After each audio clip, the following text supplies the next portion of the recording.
Dito ka naman. Yes.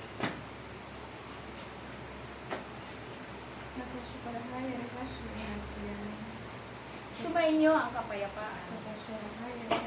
Ako ang hari ng kapayapaan. Ako si Jesus, ang kordero ng Diyos. Ako si Jesus, ang katotohanan, ang buhay, at buhay na walang hanggan. Ako ang daan, patungo sa buhay na walang hanggan. Kaya kayo na narito, na pinagkatiwalaan ng Diyos, naway pagsumikapan ninyo palagi na kayo'y makarinig ng salita ng Diyos, sapagkat ang salita ng Diyos ang magbibigay sa inyo ng buhay na walang hanggan. Kaya nawa, aking mga anak na narito,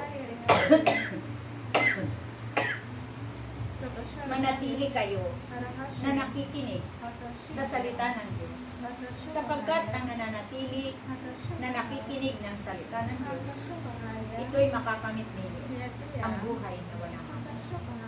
Nawa, aking mga anak na narito, patuloy kayong magtiwala, manalig, at huwag kayong mag-alinlangan sa mga pangako ng Diyos sa bawat isa sa inyo, sapagkat ang pangako ng Diyos kailanman ay hindi napapako. Walang imposible sa Diyos. Ang Diyos na inyong pinaglilingkuran, tunay na siya ay buhay, at kailanman ay hindi niya kayo iiwan magpakailanman. Tandaan ninyo, aking mga anak, ako si Jesus, ang daan, ang katotohanan, at buhay na walang hanggan.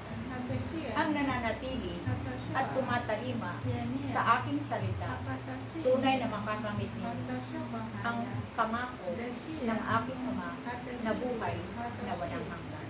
Kaya aking mga anak na narito, magpatuloy lang kayo. Huwag kayong hihinto sa inyong paglilingkod, at naway patuloy kayong sumunod sa kanyang kalooban. Sapagkat sa inyong pagsunod sa kalooban ng Diyos, tunay na kayo ay hindi niya pababayaan magpakailanman. Sapagkat taglay ninyo ang kanyang pangalan, itinatak ng Diyos ang kanyang banal na pangalan sa inyong buong katauhan. Kaya nawa, aking mga anak, kayo ay hinango ng aking Ama sa inyong mga lumang buhay. Kaya nawa, huwag na kayong bumalik sa inyong lumang buhay, sapagkat binigyan na kayo ng Diyos ng bagong buhay. Kayo ay pinalitan na ng Diyos ang inyong mga damit. Kayo ay malinis. Kaya nawa, pagsumikapan ninyo na kayo ay hindi na magkasanang sapagkat kayo ay mga hinirang na ng Diyos. Kayo ay kawangis ng Diyos. Kalarawan na ninyo ang Diyos. Kaya nawa, makita sa inyong mga gawa ang inyong makita sa inyong mga gawa ang inyong pananampalataya. Tandaan ninyo, aking mga anak, maglingkod kayo habang kayo'y nabubuhay, sapagkat tandaan ninyo, ang naglilingkod hanggang wakas ng kanyang buhay ay siyang maliligtas. Kaya tandaan ninyo na kayong lahat na mga tinawag at hinirang ng Diyos, kayo'y mapapalad, sapagkat palaging kayo'y hindi iniiwan ng Diyos. Siya'y palaging kaagapay ninyo sa lahat ng oras. Kung kayo man ay nakakaranas ng mabigat na mga pagsubok sa inyong mga buhay, tunay na ang Diyos kailanman ay hindi niya kayo iiwan magpakailanman. Palagi ninyong tandaan, aking mga anak, ang tunay na kapayapaan, kagalakan, at kasaganaan ay nasa piling ng Diyos. Kaya huwag kayong hihinto, huwag kayong lalayo sa piling ng Diyos. Naway palagi kayo nakaugnay sa sa Diyos at patuloy na nakasentro ang Diyos sa inyong mga buhay upang hindi kayo mapapahamak, kundi makakamit ninyo ang kanyang mga pangako na buhay na walang hanggan.